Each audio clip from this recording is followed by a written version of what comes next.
It was the first day when Eleanor decided to live life to the fullest.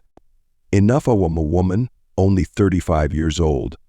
And I have the right to be happy, she thought, as she opened the website of a travel agency on her computer. For the first time in 3 years, she decided to allow herself to relax a little and go on vacation with her son to a warm place for a week. The dazzling images of tours flashed before her eyes, and she took a long time to choose because she wanted everything at once. After browsing through a series of all-in-one tours in Turkey, Egypt, and other countries that were too familiar to American tourists, Eleanor stopped at a domestic resort, the West Key. Gabriel and her husband, Russell met Eleanor when she was 25, a gentleman, rich, handsome, with a mole on her chin.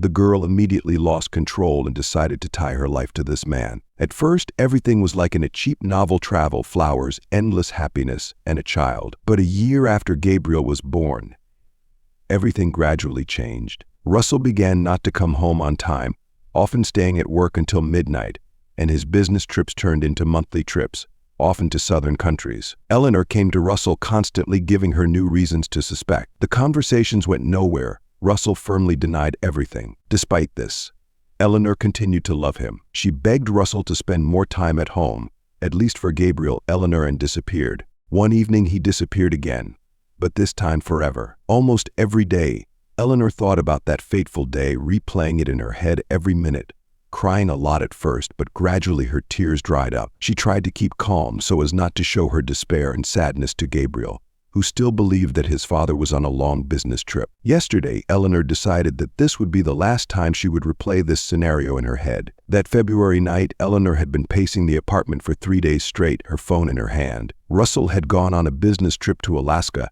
and was supposed to return 3 days ago, but his phone was unreachable, and he had not responded to messages. "Mom, why are you so sad?" her 5-year-old son, Gabriel, asked. "You're not sad.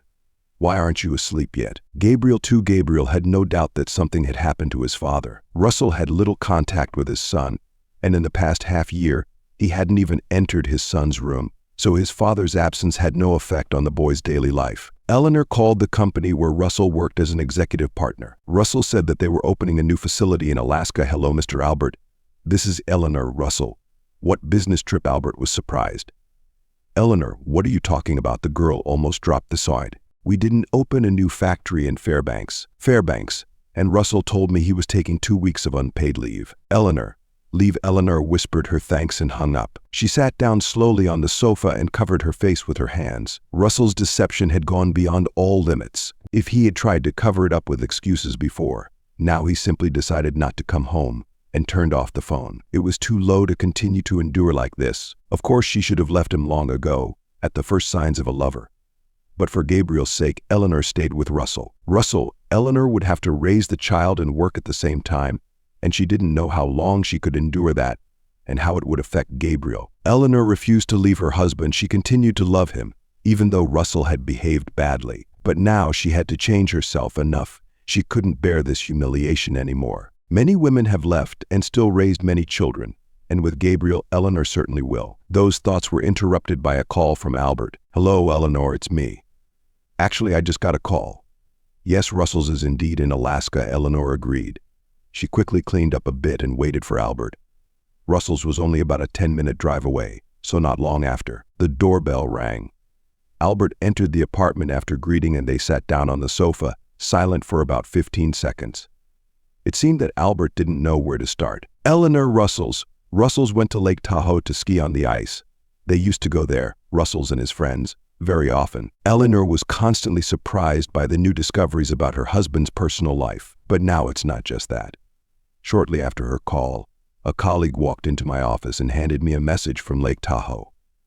But what happened, Eleanor didn't. But Russell still decided to slide down the ice and fell. "How did that happen?" Eleanor said. "Eleanor, are you okay? Do you need me to call an ambulance?" Albert asked worriedly. "No need. He's dead."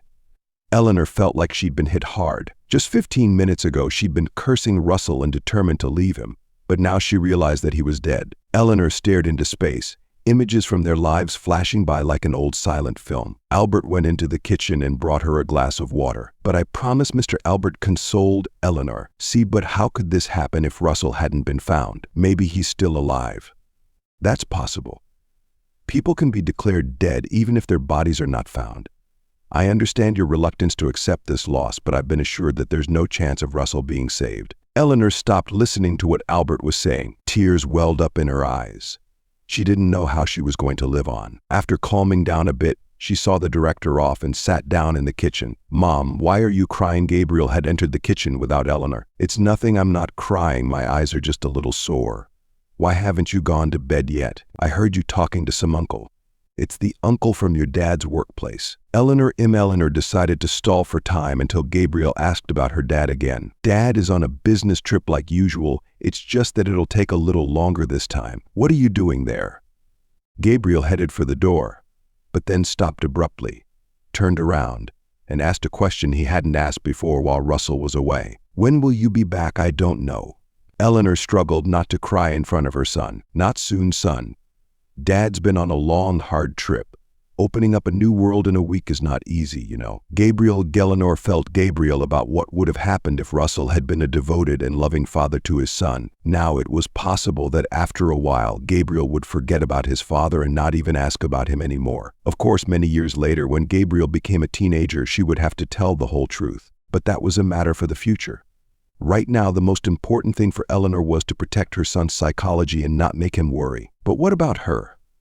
Russell's betrayal, his second life, and his lies did not ease the pain of his departure. Eleanor had Russell seemed to have been erased from her memory. She could only remember the good moments of their relationship. Most of the happy moments had come from the beginning of their journey together, and memories from that time were now flooding Eleanor's mind. She walked into the room and took the family album from the shelf. After flipping through a few pages, Eleanor saw a photo of her and Russell sitting on a snowmobile somewhere in the Rockies. Russell always took Eleanor with him on all his trips and business trips, even on snowmobile trips. He was an expert, able to drive the snowmobile with his eyes closed. Eleanor recalled these memories as she wiped away tears. How could he let such a terrible situation happen? This is not like him. No, not like him at all. I have to wait until we find the body. I can't believe this, Eleanor said to herself. She closed the album. She calmed down for a few minutes, but then the terrible pain came back. Eleanor could only control her emotions by thinking of her son's safety. She wanted to run away, to call, to scream, to raise the alarm, and to demand that the search for her husband be continued. Eleanor thought about calling Albert back, but stopped herself. What good would that do now? She couldn't change the course of the search. It was useless to convince anyone that Russell couldn't have died so ridiculously because he was so good at sledding. Eleanor calmed down and sat down on the sofa. Eleanor sat there, unable to even think about anything. She just wanted to sleep and wake up as usual, watch her husband rush off to work, and hear him say goodbye before disappearing for a few days. Eleanor took a few drops of sedatives and lay down, but she couldn't sleep. In her head, she kept saying to herself, hope and wait, hope and wait. She didn't want to let Russell go, or rather, Eleanor was willing to let him leave her family, but couldn't let him leave her life completely. The sedatives started to take effect, and Eleanor finally fell asleep. With each passing day, the words hope and wait in her head became more and more faint. Russell was officially declared dead, although his body had yet to be found. Albert kept his promise, helping her complete the inheritance, providing financial support, and arranging for her to work remotely for the company. Eleanor was able to balance raising her son and making a living, but she couldn't let go of Russell. Living in mourning for 3 years, Eleanor refused to allow herself to rest and relax, and only smiled when communicating with her son. Gabriel was still the only meaning in her life. 3 years passed. On the travel website, a smiling girl was holding a ticket in her hand and a sign that read Happy Family Vacation. Eleanor sighed heavily and pressed the button to buy a ticket. Gabriel, Eleanor said loudly after buying the ticket, "In a week, we will be on vacation in Key West for 7 days." She began to prepare for the trip with her son, but not only preparing her luggage but also preparing her mind for her new life. No longer the image of a widow who had been inconsolable because her husband had cheated on her for years and then died in a tragic accident, but of a woman living life to the fullest. Time passed quickly, and Eleanor didn't even realize the week had passed. It was time to head to the airport. Once she arrived, she sat in the waiting room. The last time Eleanor had been in an airport was 5 years ago with Russell, when they had dropped Gabriel off at his grandmother's and decided to take a week off in the Bahamas. The memories came flooding back, but she was able to push them out of her mind. Eleanor took Gabriel's hand and walked him through the crowded boarding area. Near the gate, there were fewer people, and the two of them sat down right next to their gate. Eleanor looked around at the other passengers, also waiting for their flight to Key West. Most of them seemed happy. Most of the people around were probably on vacation. A group of young people were laughing about an online video. Two older women were flipping through the usual airport newspapers. A few rows ahead sat a couple. The girl was a dyed blonde, about 25, and the man was wearing a wide-brimmed hat and glasses. It was hard to tell the man's age, as he was facing his companion and had his head slightly bowed, completely hiding his face under the hat. The man was talking to the girl with great interest, but judging by her expression, it was impossible to tell that she was really interested. She was just staring at her phone and not reacting to his story. Eleanor stopped watching the intriguing interaction between the man in the hat and his companion and turned her attention to her phone. After 15 minutes, the loudspeaker announced that boarding was about to begin. Eleanor and Gabriel took their seats, the boy sitting by the window, his mother sitting next to him. "Gabriel, this is the first flight you've ever really been aware of," Eleanor said happily to her son. The last time they had flown together, he hadn't even turned 2. "It was great, Mom. It was great to fly together," Gabriel exclaimed. "You don't remember anything about the last flight, do you?" Eleanor asked, but then she realized that she probably shouldn't have asked. The boy thought for a moment and looked out the window. "No, I don't remember anything," Gabriel replied. Eleanor breathed a sigh of relief. She was worried that Gabriel might have some memory of his father. For the past 3 years, he had barely mentioned his father, only asking in the beginning about his trips to explore the New World. Eleanor made up stories about her father's group being stranded in bad weather, meeting strange people, and other wild things. As Gabriel grew older, his questions about his father became less and less frequent. In the past year and a half, he had not even mentioned him once. But Eleanor was always worried that Gabriel's classmates might talk about their father, causing him to ask questions about his father. Fortunately, that never happened. Maybe it was because Eleanor knew the mothers of Gabriel's friends, and those mothers, knowing her situation, asked their children not to mention their father in front of Gabriel. Or maybe she was just lucky. But she knew that in the next few years she would have to have a serious talk with her son about this. Eleanor even sought the help of a psychologist on the best way to talk to her son. She received various psychological advice, but found no method that really worked. "Mommy, look, we're flying in the clouds." Gabriel was excited about the flight. Eleanor looked at her son and remembered the flight with Russell and Gabriel. At that time, Gabriel sat on Russell's lap and quietly looked out the window, while the other children screamed all over the cabin. Gabriel sat quietly in his father's arms. Eleanor looked at them and couldn't be happier with this happy family scene. She couldn't imagine that it was their last flight with her son. A year and a half later, Eleanor and Russell also flew on vacation, but this time without Gabriel. At that time, Eleanor and Russell's relationship had already begun to show the first misunderstandings and doubts, and the purpose of that vacation was to bring them closer. But it didn't work. On the contrary, after the vacation, their relationship got worse and worse. Eleanor called the flight attendant and asked for a glass of water. She didn't want to go back to the memories of Russell, but the memory played a painful trick on her. Eleanor felt sad again, and even blamed herself for breaking her resolve to start a new life. But no matter, she had to try again. Eleanor drank the water, closed her eyes, and tried to sleep. Mom, I need to go to the bathroom." Gabriel woke her up. "Okay, I'll take you, but Mom, I'm old enough to find the bathroom on the plane by myself. I'm 8 years old. Besides, the flight attendant showed me before the flight. If I needed to, I would have asked her." "My child is so smart," Eleanor said, and let Gabriel through the aisle. She watched him as he confidently walked to the front of the plane, where he was met by a flight attendant and shown to the bathroom. After making sure her son was where he needed to be, Eleanor looked out the window. The plane had long since reached its required altitude and was flying smoothly. But a minute later, a voice came over the loudspeaker. "Ladies and gentlemen, I am the captain of the flight. We are approaching turbulence, and there may be some turbulence. Please remain calm. This is normal and everything will settle down in a minute." Before the captain could finish his sentence, the plane began to shake violently. "Gabriel, my son," Eleanor thought of her son. "He will definitely be scared out there."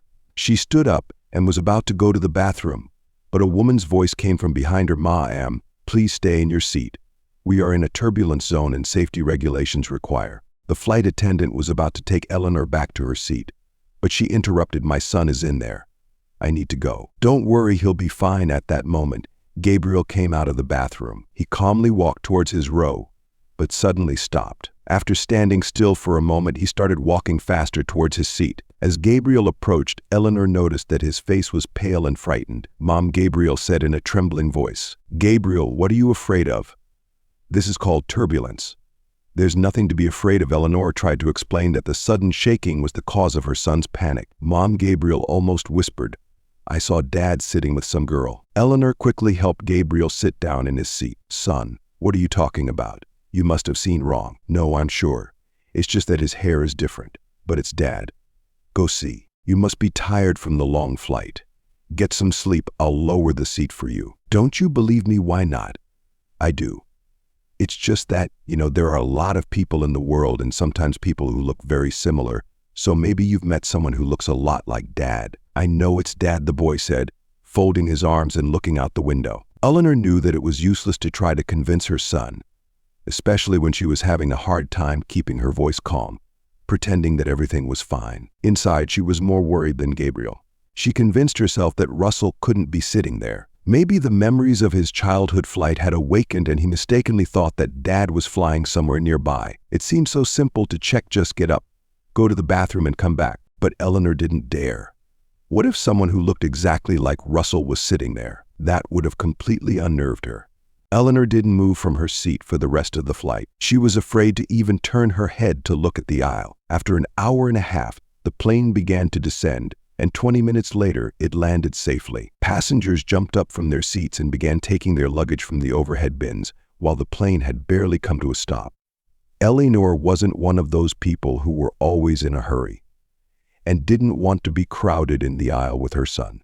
She decided to wait until the doors opened and most of the passengers had left. Eleanor sat calmly watching the people waiting to leave the plane. At that moment, a man in the row in front of her stood up and reached for his luggage. Eleanor immediately recognized him as the man Gabriel had mistaken for his father. The man did look a lot like Russell, only with a slightly fuller face and shorter hair. As he bent down to pick up his hat, Eleanor saw a mole on his chin. "It can't be," she thought. "No, this is just a dream, a silly coincidence. I don't want to believe it. It doesn't make sense." Eleanor trembled, trying to hide her emotions, but for her son she did. Meanwhile, the man in the wide-brimmed hat took the blonde girl's hand and stood up to walk down the aisle, his hat obscuring his face from Eleanor's view. People began to leave the plane, and a few minutes later, she told Gabriel to get ready. Eleanor waited longer than usual to avoid running into the man again. As she exited the plane through the covered walkway, Eleanor couldn't help but stop at an airline employee standing at the check-in counter. She knew that the employee was in charge of another flight, but she needed to get her emotions out of the way and get this situation under control. "Excuse me, may I ask if there was someone who was on the same flight as me?" "Sorry, but I'm waiting for another flight," the girl replied. "But theoretically, I could open the data, but that would violate the privacy laws. Please understand my situation." Eleanor leaned close to the airline employee's ear and whispered so that Gabriel couldn't hear. "That person could be my husband, who disappeared a few years ago." The girl looked at Eleanor first, then at Gabriel. The boy's innocent gaze seemed to soften her, and she decided to break the rules. She typed something into her screen and asked, "First and last name?" "Russell Green. There was no one by that name on your flight." "I'm sorry, but please leave and don't tell anyone what I did." "Of course, thank you," Eleanor replied awkwardly. She apologized and took Gabriel's hand and walked slowly to the baggage claim area. Eleanor stared at the baggage carousel, where the suitcases were moving slowly. Out of the corner of her eye, she saw the man in the wide-brimmed hat again. He had picked up his luggage and was heading toward the exit with the blonde girl. "I'm glad it wasn't him," Eleanor thought. "Otherwise, I don't know what I would have done. But what a strange coincidence. But that mole. No, I need to forget about this as soon as possible and focus on my vacation." After collecting their luggage, Eleanor and Gabriel left the airport and took a taxi to the hotel. Eleanor was pleased with her room. From the window, she could see the sea. She stepped out onto the balcony, took a deep breath, and cleared her mind, letting go of the events of the day. The new life is still going on. There are many days of rest, sunshine and blue sea ahead, and no chance encounters can stop me anymore, Eleanor thought to herself as she entered her room and lay down on the spacious bed. The first 3 days of the vacation were wonderful for Eleanor and her son. The weather was beautiful. There were always sun loungers on the beach, and although sometimes at night the sounds of arguing from the neighbors' rooms could be heard, it did not affect Eleanor and Gabriel's sleep. In the evenings, Eleanor liked to stand.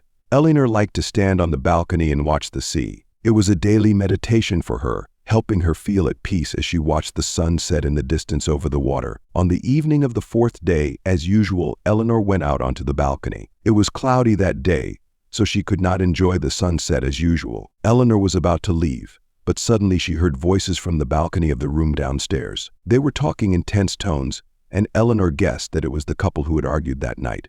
"Dasha, is there anything else in life that interests you besides money?" The man's voice rang out loudly. "Of course there is, but if you want me to care about something, I'll have to make sure you have a good life first," the girl replied angrily. Eleanor decided to stay. It wasn't that she liked eavesdropping, but this time she was curious to see how brazen this young girl could be. Moreover, the man's voice sounded familiar. "You're not going to guarantee me?" the man continued to ask. "Are you kidding me? I brought you to this shitty place in a forgotten Key West, and you need the Maldives, Cyprus, Bali. Do you understand?" "But Dasha, this isn't a shitty place. This is a 4-star hotel. Your previous rich guys took you to the Maldives because they only wanted your body. What else do you need?" "Of course you don't need anything else," the girl laughed. "You're trying to teach me something, make me a little smarter. You're such a bore. You look so young, and yet you act like an old man." "Old man? Okay, but I'll tell you a secret, you won't stay young forever. As the years pass, the thing that makes those rich men chase you will disappear. And then you'll be a 40-year-old woman with the mind of a 12-year-old girl." Eleanor was stunned when the man's voice became quiet. She realized it was Russell. There was no mistaking it. She hadn't realized it at first because she rarely heard her husband yell. All their arguments and misunderstandings were usually silent or just silent. Sometimes silence could be more powerful than shouting, and in Eleanor and Russell's marriage, they both knew that. But when the man downstairs said, "What's left?" Eleanor had no doubt it was Russell's favorite line in any argument or difficult conversation, as if he were asking the other person, "You don't agree with me now, and then what? What's left?" But this statement did not seem to affect the girl Russell was talking to. She laughed loudly. "Do you hear what I'm saying? I'll be more beautiful than all the old girls and the new ones when I'm 40, she said through laughter. Then waved on to the room and slammed the door. The man Eleanor was sure was Russell stood there for a moment, then opened the door, said something, and walked into the room. Eleanor was stunned. She wanted to hear that voice again to confirm her thoughts. "Gabriel, I'm going out for a moment," she said to her son. "Come in." Eleanor walked quickly to the door, ran into the hallway, and called the elevator, but the elevator never came. Finally, she decided to run down the stairs, down one floor, and found the room right below theirs. Forgetting all manners, Eleanor pressed her ear to the door. A woman's curiosity could lead to such actions. The couple inside continued to argue. "Aren't you afraid I'll leave you now?" "Where are you going, Dasha?" "Anywhere. There are plenty of men in Key West who are richer than me. There are definitely some who are richer than me. You'll regret these words, but I don't care anymore. Go wherever you want and with whomever you want. I don't care about you or your men. I'm such a pitiful, poor, pathetic man. I'll be the one crawling to you, begging you to come back. You can think whatever you want. No one's going to crawl after you. Don't think of yourself as a princess." "Oh no? Then goodbye," the girl said and walked quickly toward the door. Eleanor pressed herself against the wall as the girl rushed out of the room and ran to the elevator without even noticing her. "This is terrible. What am I doing? Standing here, hiding behind the wall, eavesdropping on a couple I just eavesdropped on a few minutes ago. How embarrassing." Eleanor blamed herself, but her emotions knew that all of this had a reason. Coincidences like this couldn't be accidental. First the plane, then the mole, and now the voice. Either Eleanor had lost her mind, or the man behind the wall was really her dead husband. But if she was the only one who recognized Russell in that man, then it could be attributed to her memory being disturbed. But Gabriel recognized him too, and children are not easily fooled. Of course, some children are prone to creating unreal images, imaginary friends, but Gabriel was not that kind of child. If he said he saw something, he definitely saw it. Eleanor decided to step out near the window at the end of the hallway to calm down after the experience. But she didn't have much time to rest. The door to the room downstairs opened, and the man walked out. Eleanor turned her face toward the window in time to avoid being discovered. In the reflection from the window, she saw the man close the door with his card and walk towards the elevator. While he was waiting for the elevator, Eleanor decided to follow him. She ran to the stairs and quickly ran down, hoping to catch up with the elevator. She succeeded, and they almost simultaneously reached the first floor. Eleanor looked at the man. If she ignored the few extra pounds and a few gray hairs on her head, it was definitely Russell. The man was wearing a t-shirt and shorts, so Eleanor easily recognized the figure of her deceased husband. She followed him at a distance of 10 to 15 meters, not knowing what the purpose of this follow-up was, but something urged her to continue. The man walked into the bar, grabbed a cocktail, and sat down at the counter. The detective game was getting more and more interesting to Eleanor. She pulled up her collar, ruffled her hair, and put on her sunglasses, then walked to the bar. In a lower voice than usual, she ordered a mojito. She sat there drinking for 5 minutes, while the man who looked like Russell drank several shots of tequila, along with a few other cocktails. After about 10 minutes, it was clear that the alcohol was starting to take effect. Girl Eleanor was startled to hear the man talking to her. She realized Russell was talking to her, because there was no one else at the bar now. "Why are you all so?" The man paused, searching for the right words. "So complicated." "You must feel that way. It's much simpler," Eleanor replied in a low voice. "It's women's solidarity, isn't it?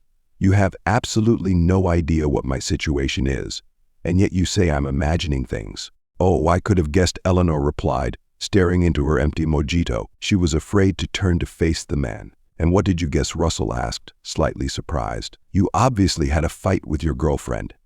Maybe she ran away, insulted you, and now you're looking for support, looking for someone to tell you that you were right, that she was a stupid young girl who didn't understand anything about life." Eleanor didn't hesitate to use the information from the conversation she'd overheard. "You're very smart. I'm surprised. Women's intuition does exist, but I have to disappoint you." "Why disappoint me? No one will tell you that I'm a good person, and that girls are all bad. Maybe your girl is really stupid, but you're not much smarter. You're being a little too blunt," Russell said. "Sorry, I didn't mean to offend you." Eleanor realized she'd come off as rude. "No, explain it to me," Russell said, his tone more serious. Eleanor sighed, knowing she would have to say what she really thought of men like Russell. "Come on, no one forces you to pick on young, stupid girls. You dump smart, mature women, betray them, and then complain that they just want your money. You read me like an open book, but you know there are hormones that force us to pick on young. That sounds silly. The ability to control and subdue animal instincts is what makes apes human. You're human, aren't you?" "It seems so," Russell said. "Then stop telling stories about hormones." "But I guess I've said too much." "No, I asked you," Russell said, ordering another glass of wine and downing it in one gulp. "Oh, I'm drunk. Sorry, can I ask you one more question?" "You're being a little too blunt," Russell said. "Sorry, I didn't mean to offend you." Eleanor realized she'd come off as rude. "No, explain it to me," Russell said, his tone more serious. Eleanor sighed, knowing she would have to say what she really thought of men like Russell. "Come on, no one forces you to pick on young, stupid girls. You dump smart, mature women, betray them, and then complain that they just want your money. You read me like an open book, but you know there are hormones that force us to pick on young. That sounds silly. The ability to control and subdue animal instincts is what makes apes human. You're human, aren't you?" "It seems so," Russell said. "Then stop telling stories about hormones." "But I guess I've said too much." "No, I asked you," Russell said, ordering another glass of wine and downing it in one gulp. "Oh, I'm drunk.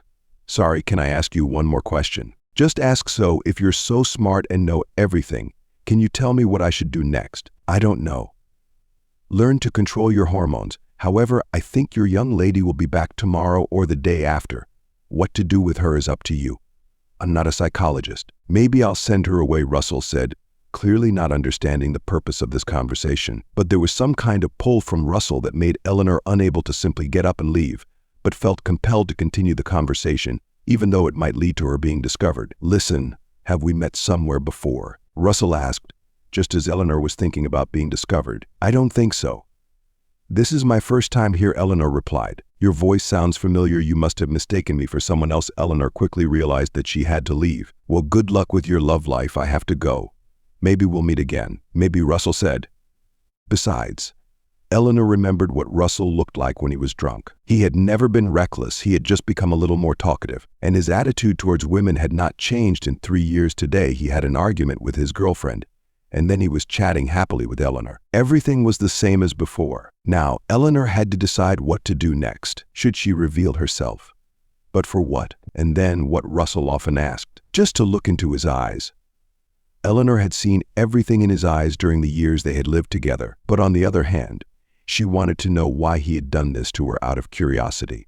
Was it because he wanted to leave his family for another? But if so, he could have simply left her without making her suffer, miss him, and cry for the past 3 years. You bastard, Eleanor thought as she entered her room. She hadn't even realized that her reaction to the thought of Russell had changed. If on the plane she was still shaking, trying to suppress her panic and wanting to run away, now she was completely calm and confident. She no longer wanted to announce her presence to Russell at all costs. Curiosity continued to torment Eleanor. Did anyone else from Russell's past know that he was still alive? What name was he using now? If the airport staff did not find his name on the passenger manifest. After these thoughts, Eleanor realized that she had 2 options. First, she could be happy that the man was still alive and not dead, and continue to live a more peaceful, happy life, taking frequent breaks and pampering herself. After a few years, she could tell her son that his father had simply left the family and that no one knew where he was. It was unclear which would be worse for the child's psyche, the sadness of realizing that his father was dead, or the resentment of knowing that his father had betrayed him. Eleanor found the second option more reasonable. Eventually, she would find another man who could take Russell's place in Gabriel's life. The second option was to meet Russell without hiding her identity. However, this would lead to a difficult conversation explaining, justifying, and possibly facing his new lover. But most importantly, there was the risk that Eleanor's feelings might be deceived, causing her to fall in love with Russell again. But Eleanor dismissed this possibility. It was one thing to mourn a tragically dead husband and reminisce about the happy moments of their life together. It was another thing entirely to see a liar and a traitor in front of her. How could she love such a person? Eleanor still hadn't decided which option she would choose. She looked at Gabriel, who was sleeping, tucked him in more carefully, and sighed.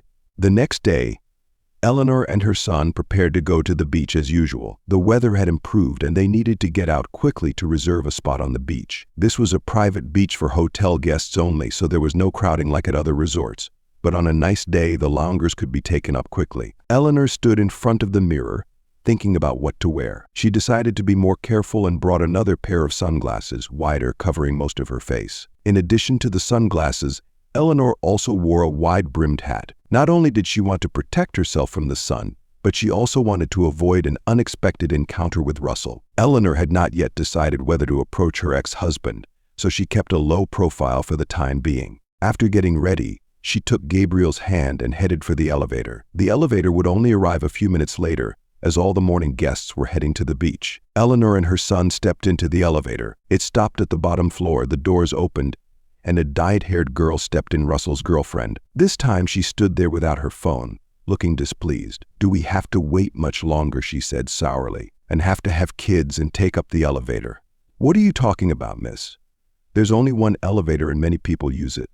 I have to wait for it just like you," Eleanor replied calmly. "I don't care how long you have to wait," the girl glanced at Eleanor with contempt. "What are you wearing that makes you look like an old woman?" Russell's girlfriend's words didn't anger Eleanor. She didn't stoop to answering insults with insults. Eleanor simply covered Gabriel's ears, and they silently reached the first floor. The hotel lobby was crowded, and the sour girl quickly disappeared into the crowd, which relieved Eleanor, as she assumed that the girl was looking for Russell. When she reached the beach, Eleanor realized that she was right. Russell's girlfriend was indeed coming to see him. It turned out that she was back faster than Eleanor thought, and Russell was apparently in charge of finding a spot on the beach, as there were 2 empty beach chairs right next to the one Russell had reserved. Eleanor realized that, whether she wanted to or not, she could see and hear what they were saying. She didn't want to ruin her and her son's vacation, so Eleanor carefully made her way to the empty loungers. Since she was trying to remain incognito, there was nothing to worry about. She took her time, spread out a towel, applied sunscreen to Gabriel, and lay down on the lounger to wait for anything interesting to happen. She didn't have to wait long. The girl started scolding Russell right away. "Can't you find a place closer to the sea?" the girl complained. "This is the closest place. If you want to be closer to the sea, you have to get up early, not sleep until 11. "Oh, who's talking? Who was the one who drank until a.m. yesterday? Was it you?" "I didn't sleep because I was waiting for you, so I couldn't get up early." "I'll tell you again, you were the one who left yesterday." How did I know you were back in your room after only 2 hours? That will be a lesson to you. To be afraid of losing me," the girl continued without giving Russell a chance to respond. But Russell didn't respond. The girl still didn't stop. "I'm doing you a favor, forgetting all the things you've done to hurt me, the lies and insults." "When did I insult you? And this vacation wasn't an insult. This shabby hotel. Do you know how long I had to wait for the elevator today? I went with some single mother." Hearing this, Eleanor decided not to listen to the couple's argument anymore. She took off her hat and lowered her head, but their voices still echoed to her chair. "When will you stop being so mean?" Russell replied in a low voice. "When will you stop being like that? Look at yourself." Eleanor carefully raised her head and looked at Russell. She began to wonder what he looked like. When she looked at her ex-husband's face, Eleanor was a little panicked. Russell looked pale. His eyes were darting around, and his hands seemed to no longer obey him. It was obvious that he had been sitting in the bar for a long time last night. "Dasha, I need to lie down," Russell said, and immediately fell onto the couch, unconscious. "Russell," the girl screamed. "What's wrong with you? Help me, someone help him." Dasha's annoyance immediately turned to fear. It was clear that she was truly terrified of her man, but the source of this fear was unclear. Was she afraid of losing the person she loved? Or was she afraid of losing the wallet that provided for her? For Russell, her fear was useless. Dasha could only scream in panic without taking any practical action to help. At that moment, Eleanor jumped up from the couch and rushed to Russell. She checked his breathing and pulse. Russell was still breathing, but his pulse was very weak. "Get him an umbrella to shade him," Eleanor ordered. "What umbrella? Why an umbrella?" Dasha was confused, clearly unable to handle the emergency. "Okay, go to the hotel and call a doctor quickly," Eleanor said.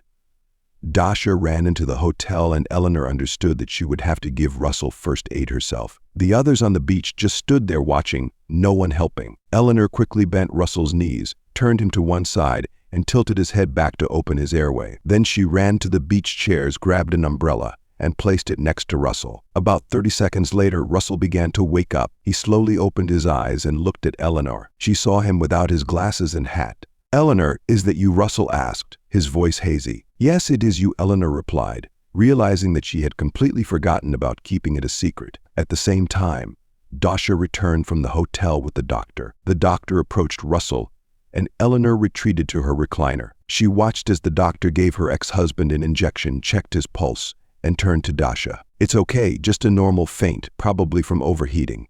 He needs to be taken to a cool room and rest now," the doctor said. "But how can I take him?" the girl asked in surprise. "No, I can go myself," Russell whispered.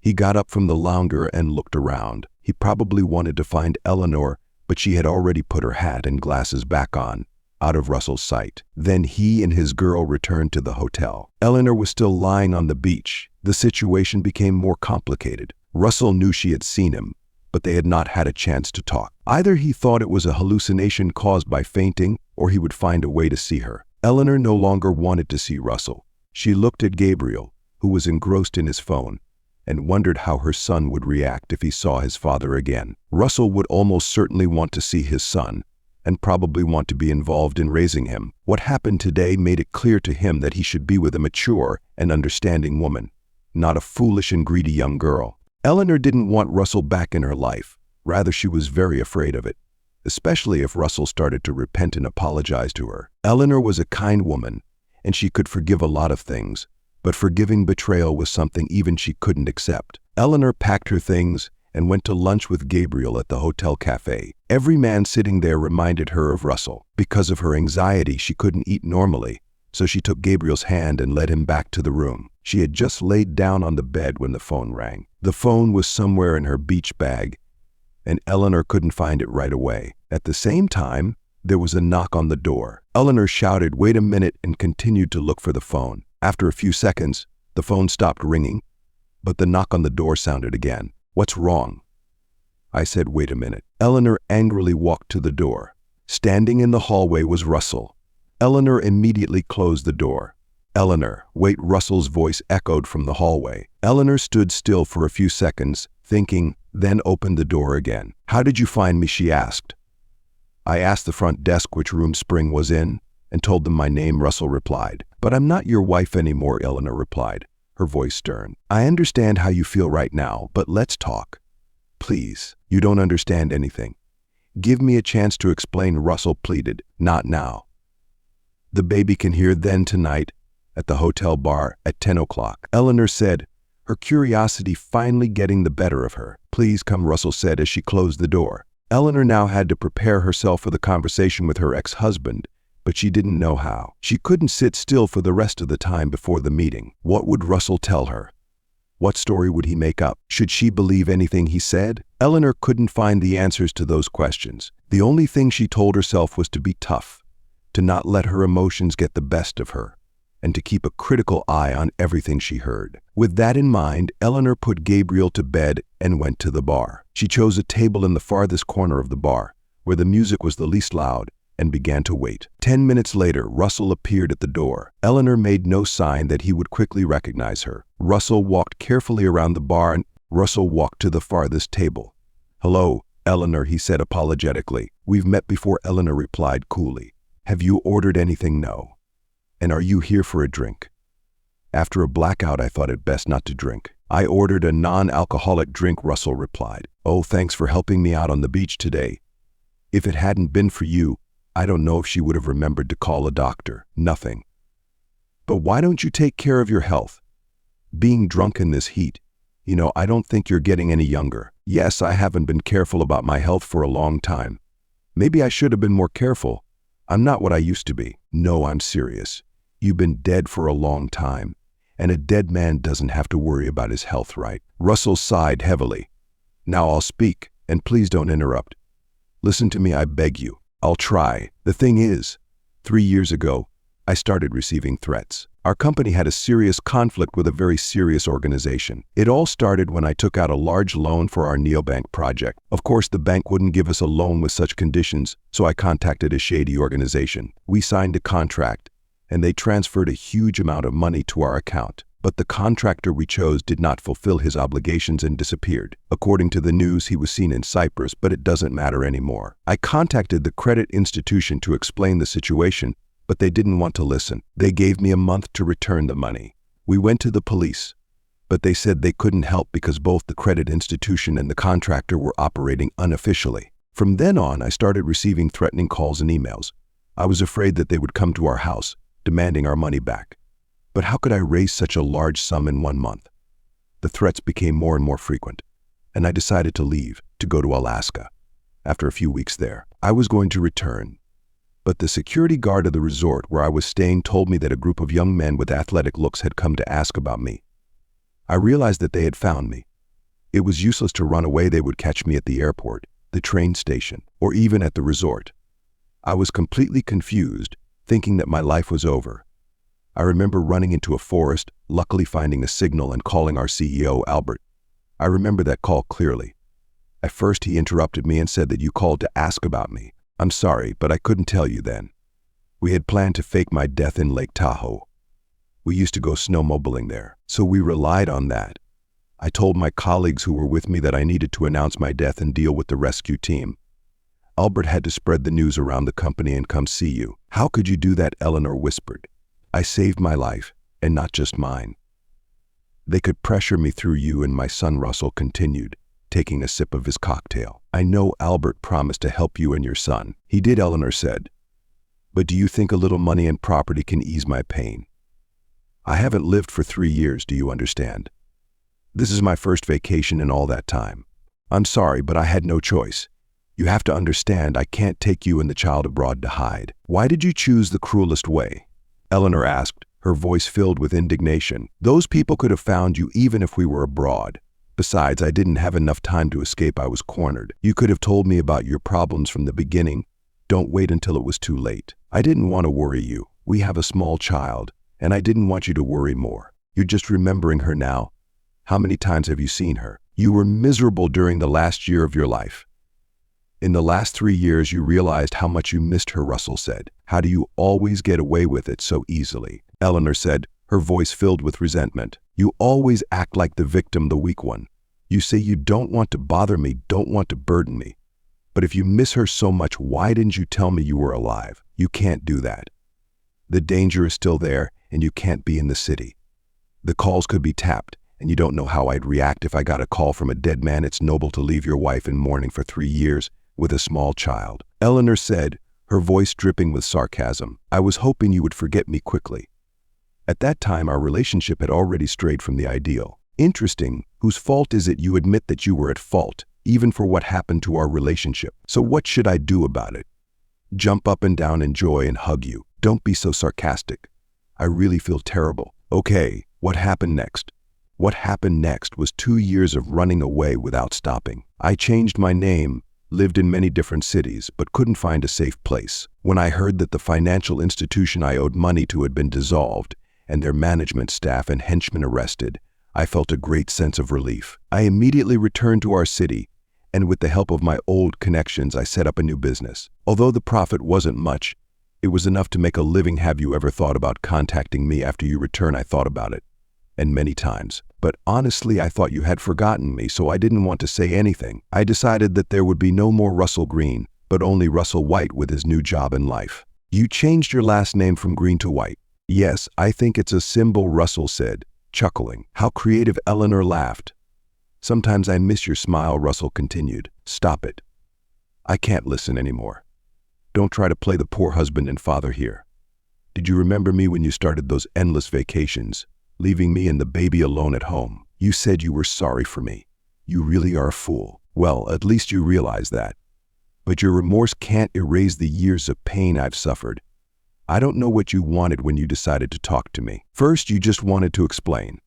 Second, you wanted to hear my forgiveness. So you think you're going to tell me your hard story about being threatened, about having no choice, and I'll be moved to forgive you for all your betrayals and lies. Russell didn't know what to say. He looked at his empty cocktail glass and was about to stand up to order another. Russell stood up but immediately sat back down. What's wrong with you? Eleanor thought that Russell might be feeling unwell again. Something's going to happen.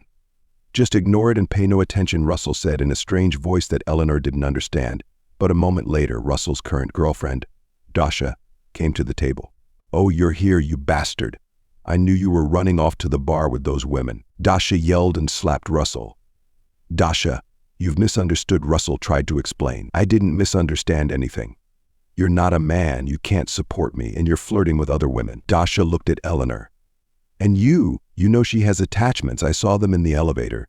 She's just using you, you idiot. Dasha, stop it right now, Russell said, his voice becoming serious. No, it's okay. Let her continue, Eleanor replied, joining the conversation. Eleanor, you're such a slut. You dare provoke me. Dasha turned to Eleanor and tried to grab her hair, but Russell intervened, pulling his girl back and forcing her to sit down. Let me go. Let me go, Dasha shouted. Calm down, Russell shouted. It's not her fault. She's at fault for stealing someone else's man. Dasha had no intention of calming down. You're absolutely right, Eleanor continued to provoke the girl. That's why I came to this bar, to steal your precious man, a loyal, devoted, honest man. Now you've lost your happiness in an unequal fight with me. Eleanor, stop it, Russell tried to stop his ex-wife. Let go of me, or I'll tear all her hair out, Dasha shouted. Enough.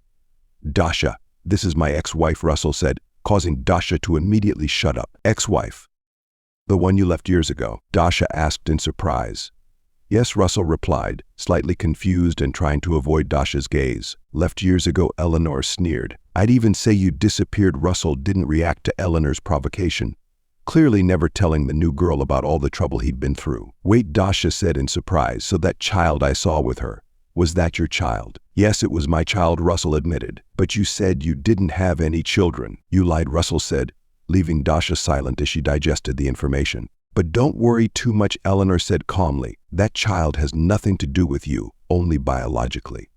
He's almost forgotten his father, so you can assume he's not lying. Eleanor, I just want to explain. Russell tried to say, how could I not have noticed from the beginning? You abandoned your wife and children, and now you're going to abandon me too, Dasha said, cutting Russell off. I can't stand you anymore. Goodbye. Dasha stood up and ran out of the bar. Russell hurried after her, leaving Eleanor sitting alone with her unfinished cocktail. Who would have thought that just a week ago, Eleanor's first vacation in years would turn out like this? After such a vacation, people often say that another vacation is needed to recover. The recent events would take a long time to ponder, but deep down, Eleanor felt relieved. First of all, Russell was still alive. Yes, he was a traitor, a liar, but at least he was alive. Secondly, Eleanor realized that the sad period of her life was over. Now there would be new challenges, stories that she would have to tell Gabriel about his father. But all those were just everyday problems, no longer tragedies. At least Eleanor's life would become much more interesting than before. So she ignored the girl's yelling insults and attempts to pull her hair, knowing that a new phase of her life had begun and the past would never return, not even in memory. Eleanor stood up and slowly left the bar. She felt like taking a walk in the fresh air of the hotel grounds. There was no one there anymore. Everyone was either in their rooms or in the bars and restaurants. Breathing in the warm Florida air, Eleanor felt liberated. The chains of grief had been broken. She walked into a small park and saw Russell sitting on a bench. "From the look on your face, I guess you didn't catch up with her," Eleanor said as she sat down next to her ex-husband. "Catching up is fine, but I think she's left me for good this time. She's packing her things in her room right now," Russell replied. "Why do you need this childish game?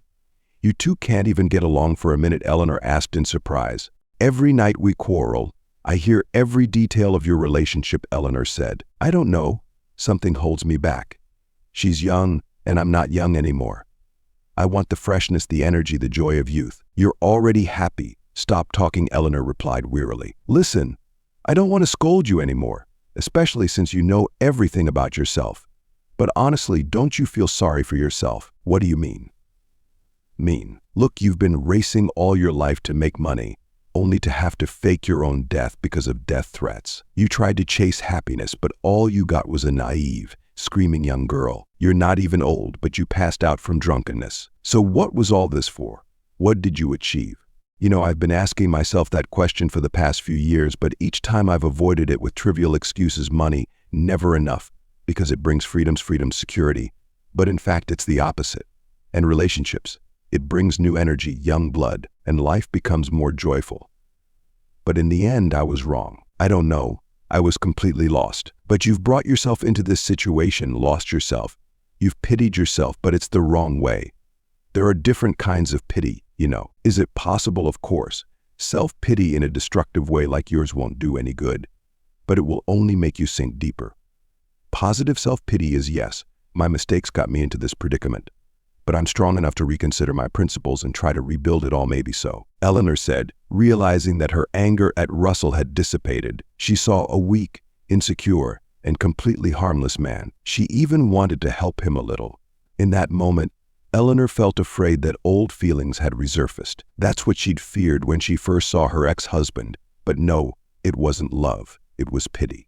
Eleanor knew that pity and love were two completely different things, although sometimes they were hard to tell apart. "Thank you," Eleanor, Russell said. "For what, while we were talking at the bar, I thought you were going to slap me and leave. Thank you for not doing that." "I did think that, actually," Eleanor smiled, but curiosity won out. "Listen, how come you're not afraid to go back to the city? You have a lot of acquaintances and friends there, and eventually Gabriel and I were able to recognize you." "I live not in the city, but in the suburbs, in a small apartment complex. I don't show up in the center, work mostly remotely, and only go into the city when necessary. I also completely changed my image and name, and I think that was enough. Actually, before I met you, my plan to keep it a secret was working. Even the first time I saw you again, you kept it a secret quite well," Eleanor recalled when she first saw Russell at the airport. But his wide-brimmed hat hid his face, preventing her from recognizing him as her ex-husband. "If it weren't for Gabriel, he recognized me. I didn't expect that. I hope you've forgotten me long ago," Russell sighed heavily. "Eleanor, I want to see my son again." "Why do you want to do that?" "I understand that I will never be able to be a complete father to him, but I really want to see him again. You said that I can change and rebuild everything.